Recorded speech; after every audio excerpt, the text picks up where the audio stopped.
Warahmatullahi wabarakatuh.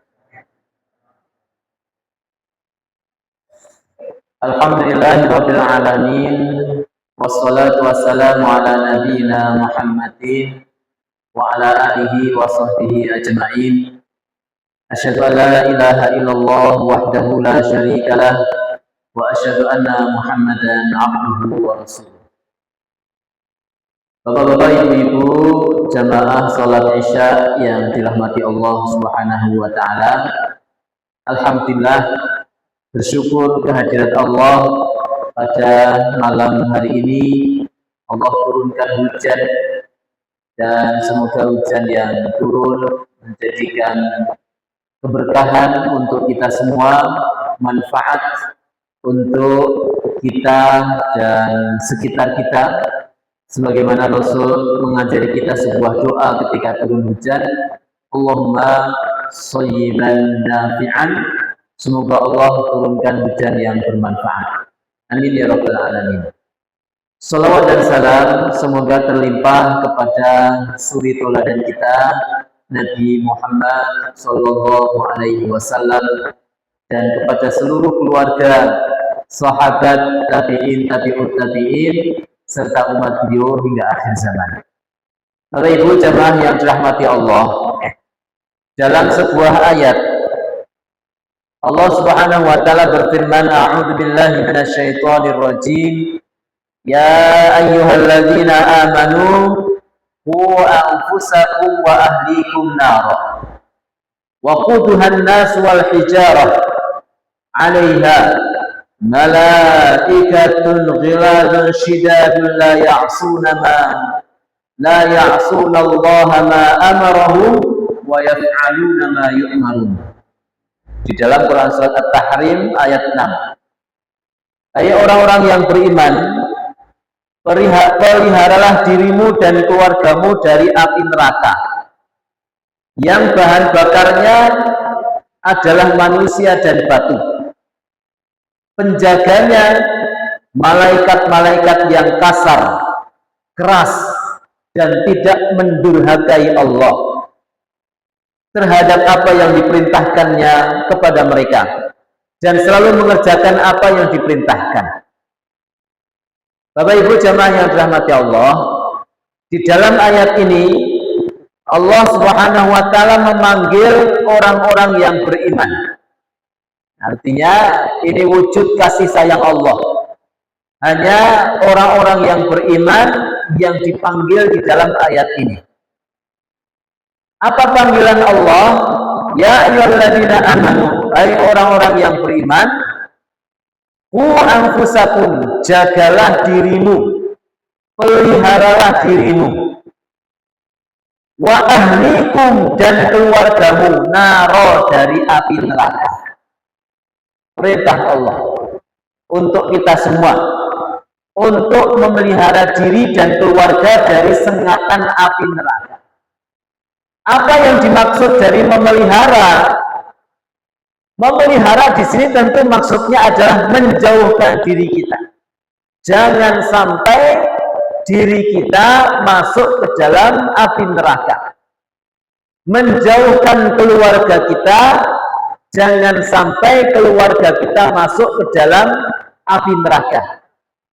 Seperti kita memperingatkan anak-anak kita, ya, jangan dekat-dekat dengan misalnya sesuatu yang membahayakan.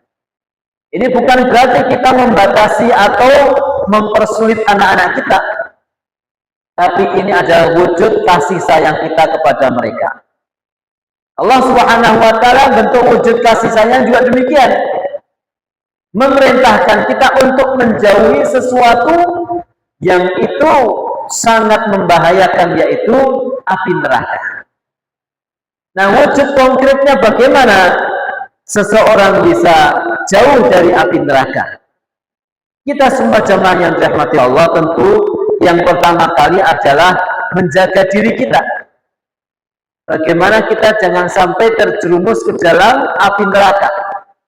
Dan api neraka hanya dimasuki oleh orang-orang yang bermaksiat kepada Allah Subhanahu wa taala. Atau sipun boten wonten critane wong apik, wong tumindak apik, wong ngibadah dumateng Gusti Allah kok nyemplung neraka. Jadi orang yang masuk neraka berarti orang yang mereka tidak menjalankan ketaatan kepada Allah, yaitu orang-orang yang menyelisihi syariat Allah, yang melakukan kemaksiatan kepada Allah.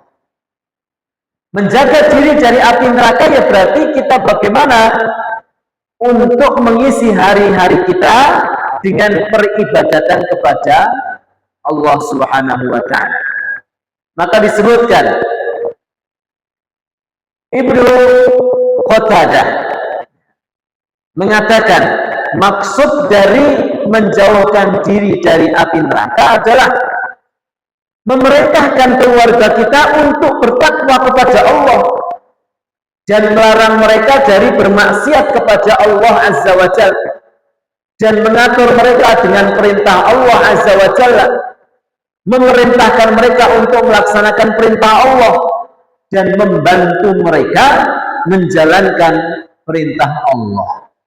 Kalau ada keluarga kita, tentu yang dimaksud keluarga adalah di sini kalau seorang suami ya berarti istrinya, anak-anaknya, dan anggota keluarganya yang lain. Kalau yang dimaksud seorang wanita atau seorang istri atau seorang ibu, ya berarti maksudnya keluarga di sini adalah anak-anaknya.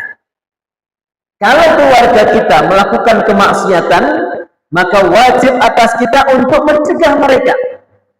Karena ini adalah kewajiban kita, menjaga diri dan keluarga. Jangan kemudian seseorang abai dengan keluarganya. Sing penting awake dhewe apik, mbuh keluargaku ya sak karepe dhewe. Ini tidak benar.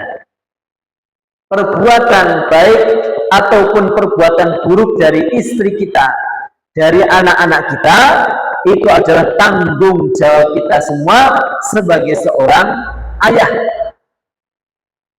Perbuatan baik dan buruk dari anak-anak kita adalah tanggung jawab kita semua sebagai seorang ibu. Masing-masing berkewajiban mencegah keluarganya melakukan pelanggaran-pelanggaran syariat. Maka dikatakan mencarikan nafkah lahir kadangkala itu lebih mudah daripada memberikan nafkah batin. Apa yang dimaksud batin, nafkah batin? Yaitu pendidikan agama untuk keluarga. Kalau sekedar mencari kekayaan, kalau sekedar mencari rezeki, tidak dibutuhkan agama. Wong ora ngerti agama wae pinter golek duit.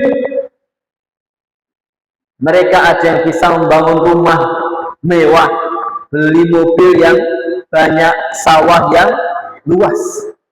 Bahkan orang kafir pun mereka pinter golek rezeki. Tapi kalau untuk mendidik keluarga supaya diridhoi Allah, supaya dijauhkan dari api neraka, ini perlu ilmu, perlu kesungguh-sungguhan, perlu kesabaran, perlu proses yang tidak sebentar, panjang.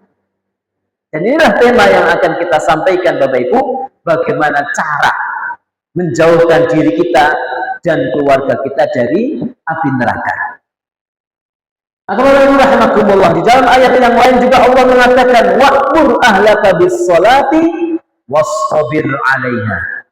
Perintahkanlah keluargamu untuk menjalankan sholat dan bersabarlah dalam memerintahkan mereka. Jadi dalam mendidik, memberikan nafkah batin kepada keluarga itu perlu kesabaran. Dan ini kewajiban.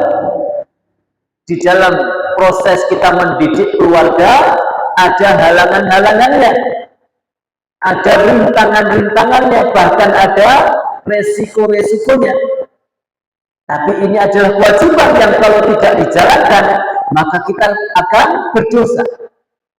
Sehingga ketika manusia mengambil amanah syariat ini, Allah mengatakan innahu kana zaluman jahula. Manusia itu Allah katakan sebagai orang yang dolim dan bodoh. Karena berani mengambil amanah syariat sebelum dilahirkan di dunia. Jadi sebelum kita lahir di dunia ini, sudah disumpah oleh Allah untuk berani menjalankan syariat dan kita setuju. Padahal syariat ini adalah sesuatu yang sangat berat. Namun ini sudah takdir kita Bapak Ibu, sehingga amanah ini harus dijalankan dengan sebaik-baiknya. Seperti seseorang yang mendaftar karyawan ke sebuah kantor. Maka ketika dia sudah mendaftar, sudah diterima, sudah di ACC, sudah ditandatangani, disetujui oleh bos kantor tersebut, maka dia sudah harus berani mengambil resiko, masuk kantor tepat waktu, menjalankan tugasnya dengan baik, pulang kantor tepat waktu dan sebagainya. Tidak ada toleran, turu misalnya, kemudian telat-telat datang atau bersegera pulang belum di jam saat dia pulang. Maka kalau ada orang yang seperti itu, maka bisa jadi hanya beberapa minggu dia bekerja dan tidak mendapatkan gaji yang dijanjikan.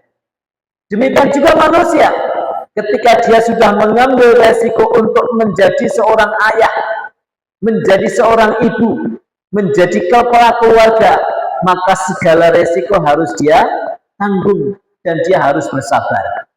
Bukan Allah zalim, tapi dari segala kesabarannya itu Allah akan ganti dengan surga yang abadi selama-lamanya. Ibaratnya jenengan iku namung gugah anak sholat subuh, angel nanging onten ganjarane mlebet swarga. Ibaratnya jenengan iku ngemutake putrane jenengan, ayo le mangan maem nganggo tangan tengen. Itu jenengan dijanjikan Allah mendapatkan surga. Ibaratnya jenengan ngajari anak membaca alif, ba, ta, atau kalau tidak bisa mengajari, jenengan mengajak anak jenengan TPA ke masjid, itu jenengan mendapatkan pahala dari Allah. Jadi segala kegiatan, segala kebijakan kita di dalam rumah kita, dalam rangka untuk mendidik keluarga kita untuk taat kepada Allah, itu pertama adalah kewajiban kita, yang kedua adalah dalam rangka mendatangkan ridho dan balasan pahala surganya Allah Subhanahu wa ta'ala. Bapak Ibu yang dirahmati Allah, kemudian disebutkan di dalam ayat tadi bahwa waquduhan nas wal hijarah, bahwa bahan bakar api, bahan bakarnya neraka itu adalah an-nas wal hijarah, manusia dan batu. Bayangkan Bapak Ibu, manusia bukan dibakar, tapi dia menjadi bahan bakarnya api neraka. Siapa mereka? Orang-orang yang bermaksiat kepada Allah, orang-orang kafir, orang-orang yang tidak mau menjalankan ketaatan kepada Allah Subhanahu wa ta'ala. Maka mereka adalah orang-orang yang akan menjadi bahan bakarnya api neraka.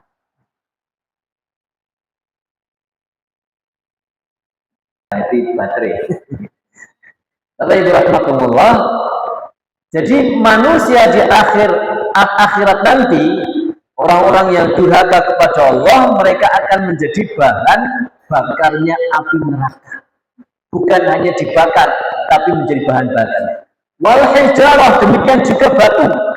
Batu akan menjadi bahan bakarnya api neraka.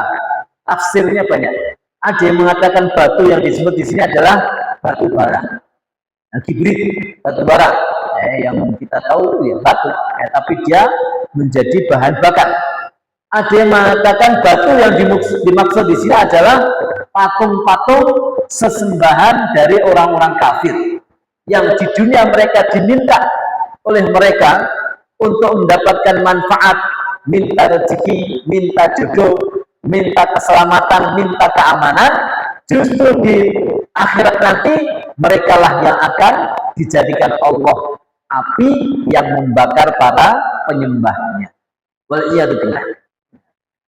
Maka Bapak rahmatullah disebutkan, alaiha malaikatun ghilazun syidad. Di dalam api neraka, di dalam neraka itu ada malaikat yang ghilaz syiddat, yang memiliki sifat kasar dan keras. Apa maksudnya? Kasar ini tidak punya sifat kasihan. Keras maksudnya sangat menyeramkan. Dari fisiknya, malaikat-malaikat yang di dalam neraka itu adalah malaikat yang betul-betul sangat mengerikan. Sementara sifat mereka gila, sangat kasar, maksudnya gak ada kompromi sedikit pun. Mereka memang dicipta oleh Allah untuk menyiksa. Ibaratnya kalau di dunia ini, kalau kita dikenalkan sebuah robot, oleh pembuatnya, robot ini betul-betul disetel hanya menyiksa, memukul, membelah, menggergaji, mungkin menyiksa dan itu. Demikian.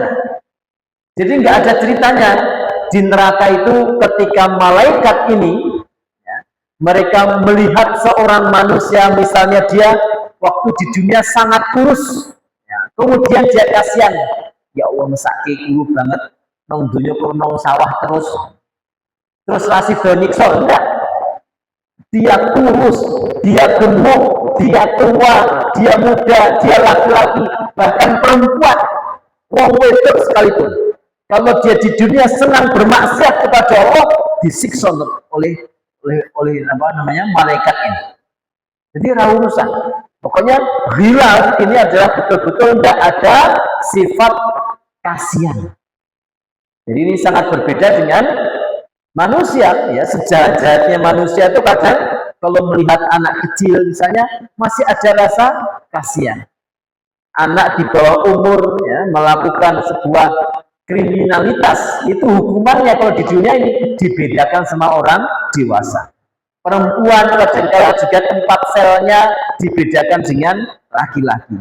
Ini kalau manusia, karena memiliki sifat kasihan. Sejahat-jahatnya manusia, setegas-tegasnya manusia masih bisa toleran. Tapi malaikat neraka gila, sangat keras. Tidak ada urusan. Satu keluarga nyemplung kabeh urusan.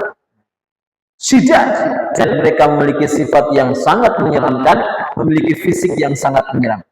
La ya'sunallah ma amarahum. Mereka tidak mendurhakai Allah terhadap apa yang diperintahkan kepada mereka. Ketika Allah mengatakan A, mereka akan langsung melakukannya. Wa yaf'aluna ma yu'marun, dan mereka langsung melaksanakan mengerjakan apa yang diperintahkan. Artinya apa? Tidak menunda sedikit pun. Ketika Allah memerintahkan, mereka tidak menunda sedetik pun sekali. Langsung, misalnya, fulan nyemplung neraka, langsung disiksa. Siksanya apa? Langsung dilakukan. Ini adalah sifatnya malaikat yang ada di dalam neraka. Waliyadzubillah, ya, kita semua tentu berlindung kepada Allah, jangan sampai kita ketemu dengan para malaikat ini. Sehingga Bapak Ibu rahimakumullah, PR kita semua adalah di dunia ini dengan nikmat hidup yang masih tersisa ini, mari betul-betul kita gunakan untuk menjauhkan diri dari api neraka dengan menjalankan ketaatan kepada Allah dan menjaga keluarga kita dengan pendidikan yang diajarkan oleh Rasulullah Shallallahu Alaihi Wasallam. Maka kemudian pertanyaannya, bagaimana tahapan mendidik keluarga supaya kita dan keluarga kita tidak disengat oleh api neraka? Yang pertama, metode yang pertama yang bisa kita gunakan, nanti ada 8 metode. Yang pertama adalah metode keteladanan.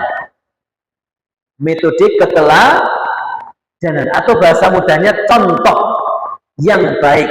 Suri tauladan yang baik. Ini metode yang paling efektif dari segala metode. Kenapa? Karena dengan metode ini seseorang, ya, baik itu istri kita atau anak-anak kita, itu akan belajar dengan sesuatu yang nyata, ketok. Jadi bukan hanya teori, tapi praktek dari kepala keluarga. Jadi kalau kita ingin istri kita baik, anak-anak kita baik, maka baikkan dulu diri kita. Kita pengen punya istri yang solehah, pengen punya anak soleh dan solehah, solehkan dulu diri kita. Sebagaimana misalnya kita memerintahkan anak kita untuk sholat, maka metode pendidikan terbaik biar anak-anak sholat, ya kita sholat dulu. Supaya mereka disiplin sholat, ya berarti kita disiplin sholat dulu. Sehingga anak-anak itu belajar pendidikan bukan hanya dari teori, bukan hanya dari suara, bukan hanya dari ucapan bapaknya, tapi dari amaliyah bapaknya. Ini metode. Maka ngapunten, anak yang baik itu besar kemungkinan karena bapaknya baik. Ini dalam masalah sholat misalnya. Misal kita mendidik anak-anak kita untuk berkata yang santun, maka harus kita jadikan diri kita orang-orang yang santun. Ya, misalnya kita tidak ingin anak kita senang mengatakan kalimat-kalimat kotor, ya kita semua harus menghindarkan diri kita dari berkata yang kotor. Ini metode yang paling efektif. Mulai ngapunten kok anak kasar, anak senengane misuh, anak senengane muni sing boten sae, niku nggih biasane wiruh utawi midhanget saking tiyang sepuhipun. Atau minimal adalah orang-orang yang ada di sekitarnya. Ngapunten ya simbahe, mbuh tanggane, mbuh kancane. Jadi orang terbentuk karena keteladanan orang-orang sekitar dia. Nah, karena itu rahmatullah, Allah Subhanahu wa taala dalam Al-Qur'an sangat mencela orang-orang yang senang berkata tapi tidak berbuat seperti apa yang dia katakan, sebagaimana di dalam Quran surat As-Saff ayat 2 sampai 3. Ya ayyuhalladzina amanu lima taquluna ma la taf'alun kabura maqtan indallahi an taqulu ma la taf'alun. Hai orang-orang yang beriman, kenapa kamu mengatakan sesuatu yang tidak kamu kerjakan? Amat besar kebencian Allah bahwa kamu mengatakan apa yang tidak kamu kerjakan. Jadi apa bahasa Jawa ini? Jarkoni. Kakean ujar orang melakoni. Jadi kalau kita ujar, kalau kita berkata, maka sebelumnya harus kita lakukan dulu apa yang kita nasihatkan kepada keluarga kita. Kita minta kepada keluarga kita untuk misalnya berbuat baik dengan tetangga. Contohi dulu. Kita minta keluarga kita untuk dermawan. Ya kita harus mencontohi dulu. Kalau kemarin kajian saya ada satu sifat yang kadang terlupa, yaitu sifat al-wafa. Apa itu al-wafa? Ini sifat yang kadang hampir banyak orang yang meninggalkan. Apa itu?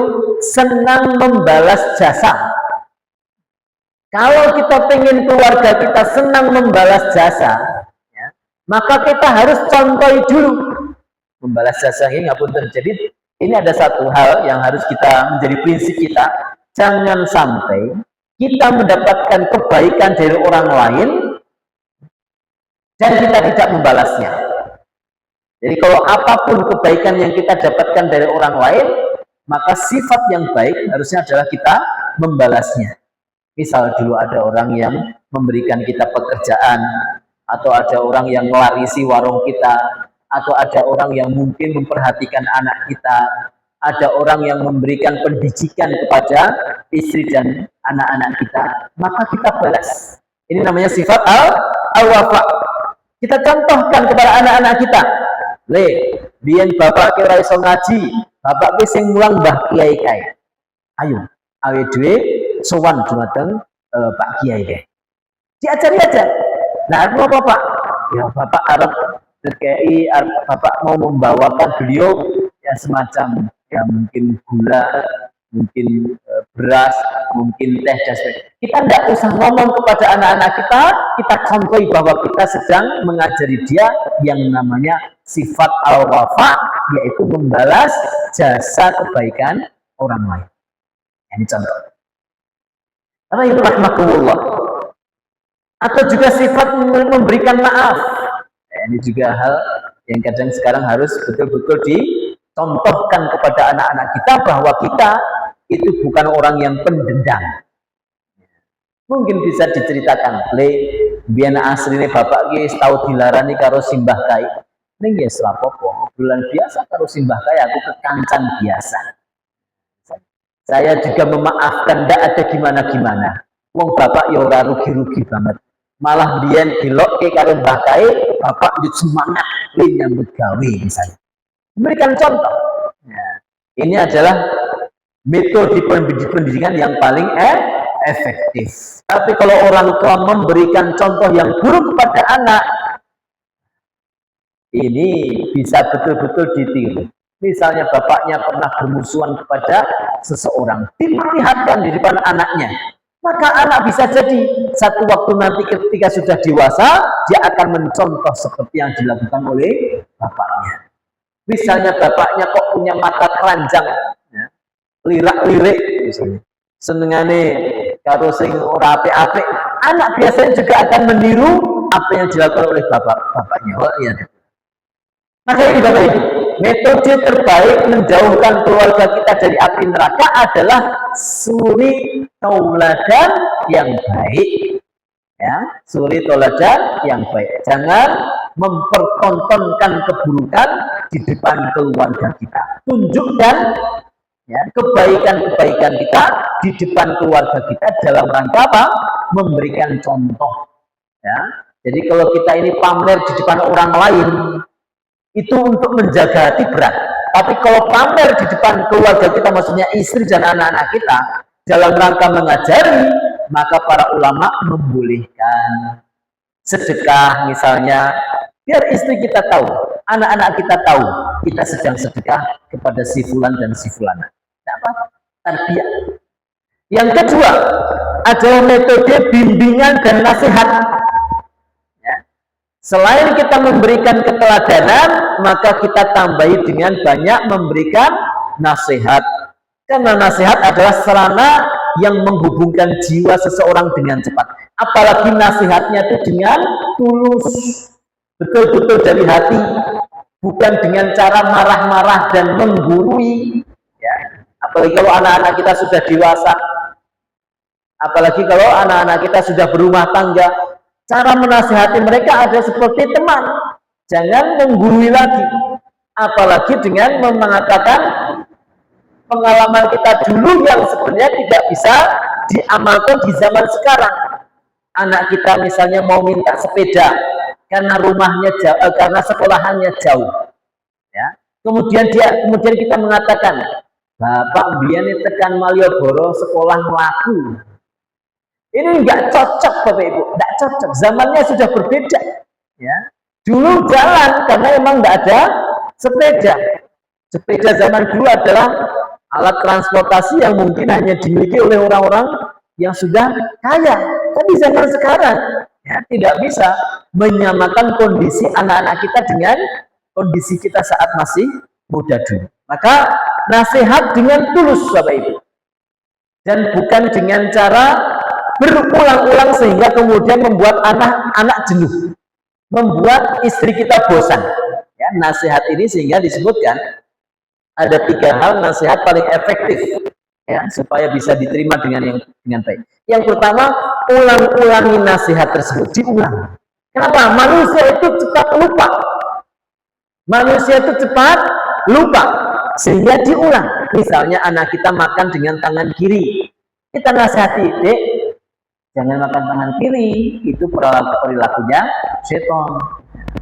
Kemudian besok diulangi lagi, apa yang kemarin Bapak bilang. Jadi diulang-ulang karena namanya lupa. Ya. Tapi dalam mengulang-ulang ini jangan sampai berlebihan sehingga kemudian orang itu menjadi bosan. Jadi ya mungkin seminggu sekali, seminggu 2 kali, ya. Jangan setiap hari berulang-ulang sehingga anak-anak itu sampai bisa menebak omongannya bapak lagi aruh-aruh ditirokin dhisik karena mungkin saking terlalu seringnya. Yang kedua, ya, cara nasihat yang efektif adalah pilih waktu yang tepat. Ya, mau menasihati istri kita, mau menasihati anak-anak kita, cari waktu yang tepat. Jangan ketika mereka baru pulang dari kerja misalnya, atau istri kita sedang haid, Wanita kalau sedang haid, jiwanya sedang labil. Apalagi pas awal-awal. Biasanya emosi nggak jelas. Langsung kita nasihati. Mbok orang nesu toh, Bu, misalnya. Ngerti lagi. Kondisi jiwanya kurang baik, dinasihati bukannya kemudian mendengarkan, malah sisan. Banting piring. Lihat waktu. Demikian juga misalnya kita seorang istri mau menasihati kekeliruan dari suami kita. Jangan menasihati suami ketika baru pulang kerja, baru sampai rumah, baru masuk rumah, lupa tidak mengucapkan salam misalnya. Maka kemudian langsung kita meluncurkan nasihat, bahwa ia belum maki salam misalnya. Ini kurang tepat, Bapak Ibu. Ya, kurang tepat. Atau misalnya kita tahu suami kita sedang capek dan mereka belum sholat, kemudian kita menegur dengan kalimat yang kurang baik. Pak Yora, santai untuk TV, oke, sholat kono misalnya. Maka biarkan suami kita itu mungkin istirahat sebentar, mungkin mandi dan sebagainya, baru kita berikan nasihat yang baik. Jadi waktu yang tepat itu akan membuat efektifnya sebuah nasihat. Jangan menasihati saat diri kita sedang marah. Ya, orang kalau marah itu tidak akan bisa didengarkan nasihatnya. Ya, kenapa? Karena dia menasihati bukan dari hati, tapi dari emosi. Sementara emosi itu biasanya di atasnya adalah syaitan. Syaitan yang memegang orang itu ketika sedang emosi. Kemudian yang ketiga, nasihat yang efektif adalah dengan kata-kata yang mudah. Jadi kalimat ini buat tersah daki-daki. Ringkes, gampang dipahami. Karena jenenge menasihati keluarga ini membuat tersah ngetok dalil barang. Tidak usah meluncurkan dalil qala Allah, a'udzubillahi minasyaitonir rajim. Kalimat yang ringkes yang bisa dipahami, apalagi kalau misalnya anak-anak tidak bisa mendengarkan kalimat yang panjang. Anak-anak itu mendengarkan kalimat mungkin beberapa menit, setelah itu dia akan bermain, akan melihat benda, akan melihat orang sekitarnya, tidak fokus lagi kepada bapaknya, kepada ibunya. Maka Bapak Ibu, ini tiga hal yang bisa jangan praktekkan saat menasihati keluarga. Kemudian metode yang ketiga dalam mengarahkan keluarga adalah dengan menyampaikan kisah-kisah dan cerita. Ya. Jadi sesekali Bapak Ibu duduk, ya, mungkin ba'da maghrib, ba'da isya, duduk bersama dengan keluarga dan kemudian kita membaca kisah-kisah. Karena kisah dan cerita itu disenangi Bapak Ibu. Bukan hanya oleh anak-anak kecil. Orang-orang tua pun nggak diceritani itu seneng.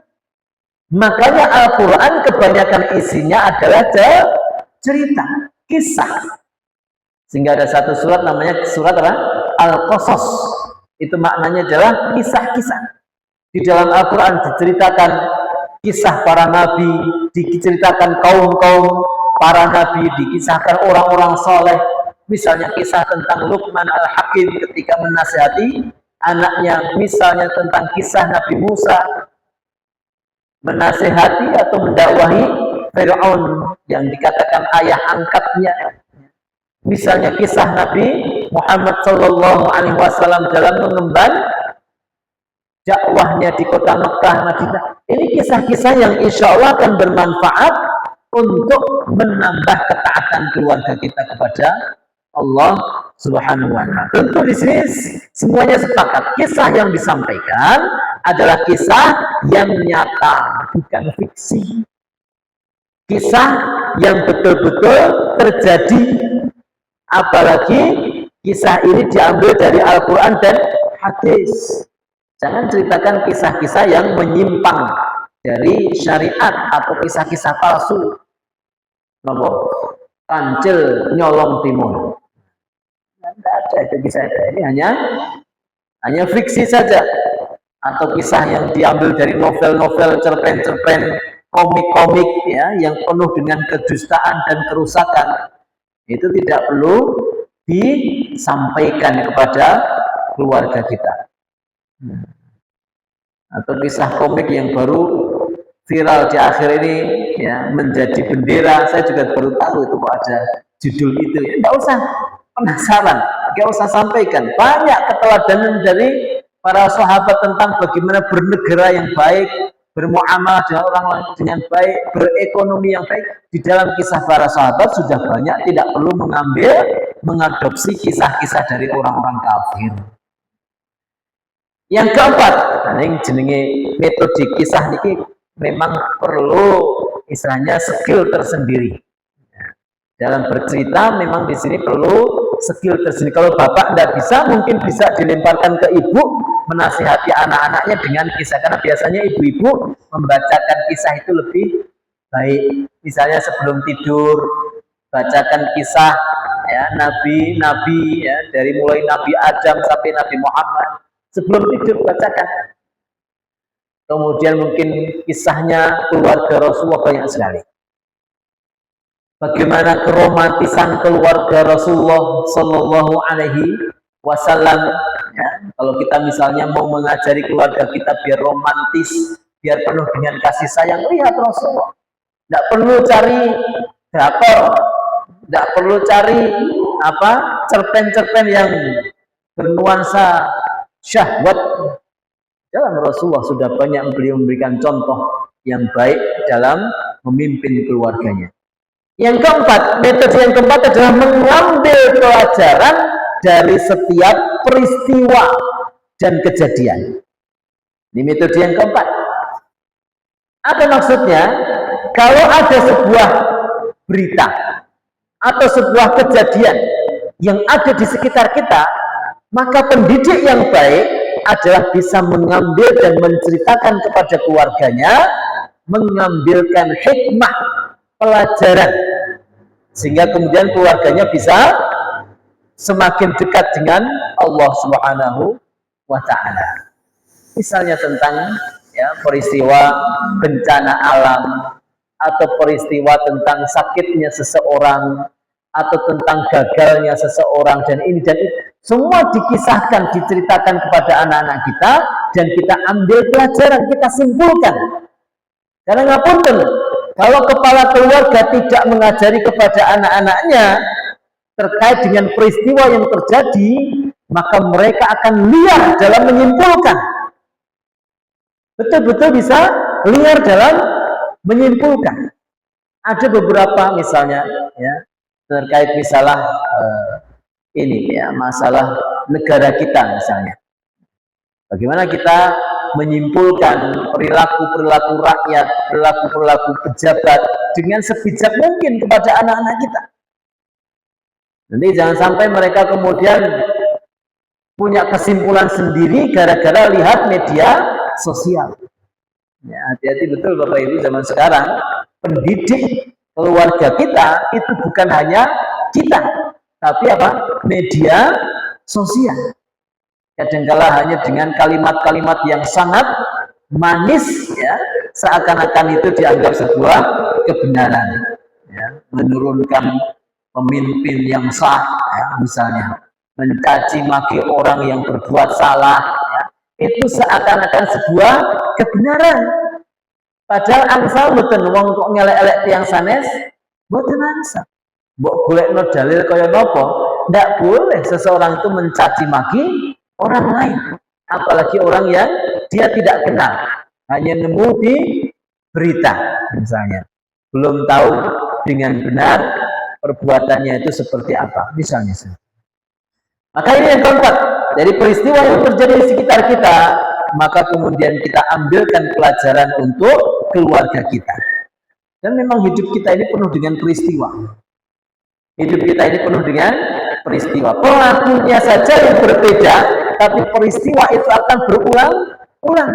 Zaman dulu ada pemimpin yang boleh, zaman dulu ada pemimpin yang soleh. Zaman sekarang juga demikian. Zaman dulu ada orang yang berbuat maksiat, zaman sekarang juga demikian. Dan sebaliknya, jadi kadang ngapunten, jangan kagetan dengan sebuah peristiwa. Karena kita memiliki panduan Al-Quran dan hadis. Yang dikatakan Al-Quran dan hadis adalah kebaikan, ya kita tiru. Yang dikatakan keburukan, meskipun masyarakat menganggap itu sebuah kebaikan, ya harus kita tinggalkan. Pedomannya sudah ada. Kemudian yang kelima adalah metode pembiasaan, Bapak Ibu ngapunten. Ya, pembiasaan, dibiasakan. Kita ini menjadi seperti kita sekarang ini karena kebiasaan kita sejak kecil. Jadi ngapunten tiang ingkang loman. Iku kenging napa? Karena pun biasa ket alit.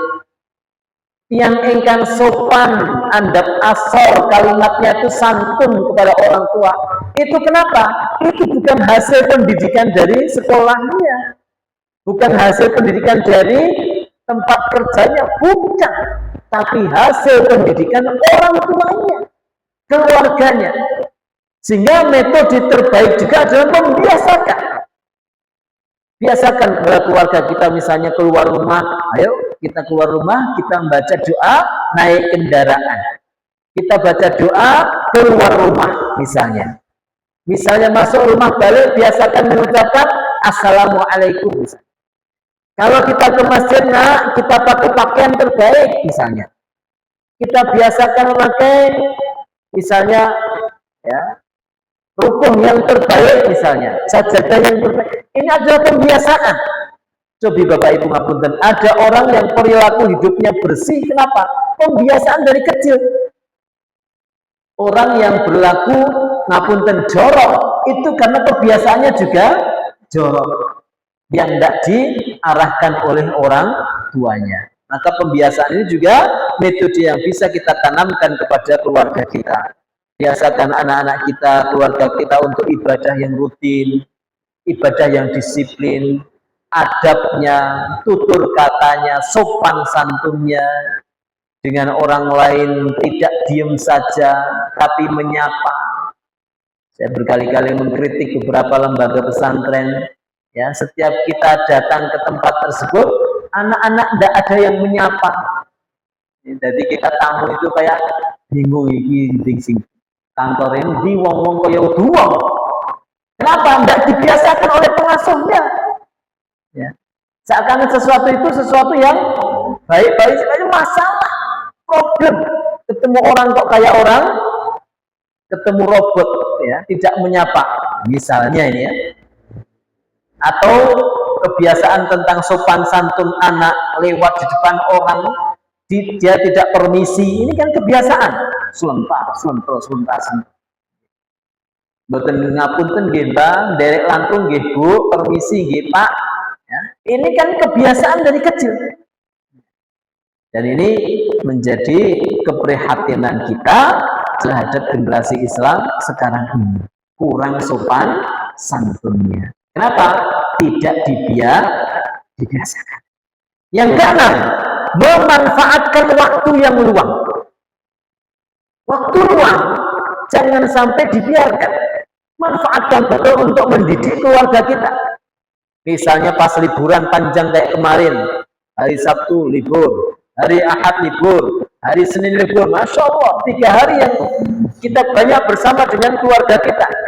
Tapi ngapunten jenengan sing libur terus, ya. Kan ada beberapa orang yang belum punya pekerjaan, kalau libur bendin ya Ustaz. Ya itu berarti banyak waktu luangnya jenengan dalam mendidik keluarga. Kalau kita waktu liburnya sangat sedikit, manfaatkan betul untuk mendidik keluarga kita. Ajak anak-anak kita misalnya ke tempat yang nyaman, ya. Kemudian ajarkan kebaikan-kebaikan di situ. Ajarkan tentang kedermawanan dengan orang, sopan santun dengan orang, kedisiplinan kita dalam beribadah. Misalnya kita ajak anak-anak kita ke pantai, waktu sholat langsung kita ajak, nah ayo ke masjid. Lupa ini baru main pasir misalnya, enggak, boleh nanti main lagi, tapi namanya sholat enggak boleh ditunda misalnya. Seperti itu, ajarkan. Atau ajak anak-anak kita sibuk misalnya melakukan misalnya bikin kandang, misalnya kandang ayam atau sibuk apapun, ketika azan langsung berhenti, itu kan pelajaran. Manfaatkan waktu luang dengan baik. Yang ketujuh, ya, adalah pemberian motivasi. Yakin iki mesti lali kabeh, nggih. Pakai soal iki temane. Enggak apa-apa, nggih. Pakai diimut-imut nggih. Ada rekamannya. Yang ketujuh adalah memberikan motivasi. Apa artinya motivasi? Paling mudahnya adalah memberikan apresiasi hadiah. Supaya apa? Semangat keluarga kita. Misalnya istri kita yang sebelumnya telat sholat subuhnya, satu waktu kok dia kemudian tepat waktu sholat subuhnya, maka kita berikan motivasi, berikan apresiasi. Masya Allah sayang, biasanya telat kok dino iki kok tepat waktu. Tapi mas, yang pakai 10.000 misalnya. Ya, kalau kita memberi orang, ya keluarga kita dengan hati, betul-betul dari hati, sekecil apapun pemberian, itu pasti akan memberikan motivasi yang baik. Anak kita misalnya, biasanya susah berangkat sekolah, kok hari itu begitu semangatnya, ya. Atau saat hari itu dia pulang dengan membawa nilai yang bagus, maka berikan apresiasi. Masya Allah, anak lanang biasanya bijinya pitu, dino kok pitu setengah, wah misalnya. Ya tak kayak permen loro misalnya. Dengan betul-betul ya dari hati, ya dari hati, bukan guyon, dari hati kita berikan. Ini insya Allah akan bermanfaat. Atau misalnya anak kita sergap WTPA, anak kita lulus jilid 1 Iqra, ya, jilid 2 Iqra, jilid 3 naik misalnya, maka berikan apresiasi. Setidaknya, setidaknya kalau kita tidak punya apa-apa, minimal kita salami, kemudian kita ucapkan terima kasih Dek, semangat tenan, masya Allah, Bapak bangga karo kowe. Minimal seperti itu, pujian. Ya. Pujian itu adalah motivasi yang baik. Ngalem bojo, ngalem anak niku apik. Ya Allah bojoku, masya Allah masakan kok enak tenan, jan ayu dhewe bojo. Ayo wong bojone mung siji. Tapi motivasi, ujian itu tetap ada manfaatnya. Wah, bapak bagus dhewe nang omah kene. Ayo wong anak itu kabeh. Tapi tetap yang namanya ujian itu baik, ya, untuk memberikan semangat keluarga kita. Bapak Ibu, dan motivasi terbaik bukan hanya masalah keduniaan, tapi motivasi pahala dari Allah. Jangan pernah sungkan mengatakan, insya Allah Dek, nek ngene iki kowe entuk ganjaran gede saka Gusti Allah. Jangan sungkan mengucapkan surga, pahala, ridho, berkah, rahmat, ampunan. Ya, ini hadiah-hadiah luar biasa yang harus kita kenalkan kepada anak-anak kita. Dek, semangatlah mengaji, Gusti Allah, rahmat Allah berikan barokah kepada adik. Jangan sungkan mengatakan seperti itu. Kemudian yang terakhir adalah berupa ini, yang terakhir ini adalah metode yang paling terpaksa. Nek iso ojo. Kalau bisa ini nomor 1 dan 7 saja. Tapi kalau terpaksa, betul-betul terpaksa, yaitu ketika keluarga kita terang-terangan sudah kita sampaikan metode 1 sampai 7, kok tetap melawan, kok tetap melanggar, dikon sholat kok bola-bali ora gelem, dikon mandek le ngapunten misale dolanan HP terus kok orang mandek-mandek, le keset sekolah kok ya terus-terusan, misalnya sudah 1, 2, 3 sampai 7 kok tidak berhasil, maka metode yang terakhir, dan ini juga syar'i, yaitu metode memberikan hukuman. Dihukum. Memangnya boleh menghukum seorang istri, Ustaz? Boleh. Memangnya boleh menghukum anak? Boleh. Dalilnya apa? Jangan bisa dilihat dalam surat An-Nisa ayat 34. Wallati takhafuna nusyuzahunna fa'iduhunna wahjuruhunna fil madaji' wadribuhunna fa in ata'nakum fala tabghu 'alaihinna sabila innallaha kana 'aliyyan kabira. Wanita-wanita yang kamu khawatirkan nususnya, nusus itu durhakanya. Maksudnya wanita di sini maksudnya istri, ya. Istri-istri yang kalian khawatirkan kedurhakaannya, maka nasihatilah mereka, kata Allah. Kita nasihati. Nasihat tidak mempan, maka pisahkan mereka dari tempat tidur mereka. Pisah ranjang. Ya. Dek, bengiki kowe kono. Aku turun kiri. Misalnya dinasihati kok tidak mempan. Kalau ternyata pisah ranjang juga tidak mempan, malah bojone seneng kebenaran. Pisah ranjang malah mulai kebenaran. Misalnya istri kita senang, wah, misalnya dolanan HP terus-terusan, delok TikTok, delok Shopee, ini ora blonjo-blonjo, delok Facebook, terus dolanan HP bendino, dielekke ora gelem, dipisahke ranjang malah bengi lembur delok TikToknya. Sempatan delok TikTok pisah ranjang bojoku misalnya, malah semakin menjadi kemaksiatannya. Maka apa kata Allah? Wadribuhum, pukul mereka. Apa yang dimaksud pukul di sini? Hukuman, Bapak Ibu. Hukuman. Dan pukul di sini tentu adalah segala hukuman yang efektif. Ya, karena ada beberapa hukuman yang kelihatannya keras tapi tidak efektif, atau hukuman yang kelihatannya simple tapi efektif. Contoh misalnya di sini misalnya menghukum dengan tidak ngajak bicara, sebenarnya angel ya, rasa tidak omong misalnya, atau dikurangi nafkahnya, atau kemudian diasingkan. Misalnya ya kita sepakat dengan mertua kita misalnya dan sebagai contoh ya. Artinya ini memang metode yang paling berat ya, paling terakhir, yaitu memberikan hukuman kepada keluarga yang mereka melakukan kemaksiatan. Anak-anak kita misalnya dibangunkan susah, dinasihati, dicontoni, diberikan misalnya mungkin di sini cerita-cerita yang baik ya, kita melakukan metode 7 kali tadi, kok tidak berhasil, maka terpaksanya memukul itu boleh. Dibangunkan kok susah, ya dipukul. Ya. Digeblet pisan ora mempan, geblet ping pindo. Ping pindora tangi, goleke sapu dan sebagainya, selama tidak menimbulkan cacat.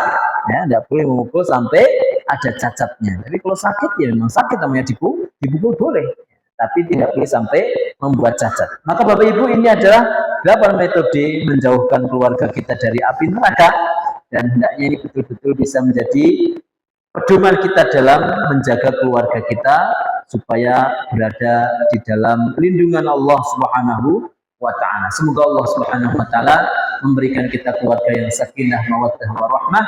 Allah kumpulkan kita bersama keluarga kita di dunia di dalam keridhaannya dan surga yang abadi selama-lamanya. Allahumma amin. Allahumma sholli ala Muhammad wa ala ali Muhammad kama shallaita ala Ibrahim wa ala ali Ibrahim wa barik ala Muhammad wa ala ali Muhammad kama barakta ala Ibrahim wa ala ali Ibrahim fil alamin innaka Hamidum Majid.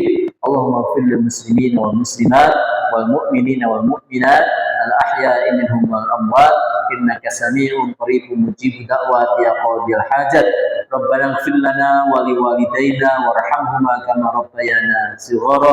Rabbana hab lana min azwajina wa dhurriyyatina qurrata a'yun waj'alna lil muttaqina imama. Allahumma rabbana atina fid dunya hasanah wa fil akhirati hasanah wa qina adzaban nar. Wa sallallahu ala nabiyyina Muhammadin wa ala alihi wa sahbihi ajmain walhamdulillahi rabbil alamin. Kata kelebatan nyuwun agung pangapunten wa da'wana. Assalamualaikum warahmatullahi wabarakatuh.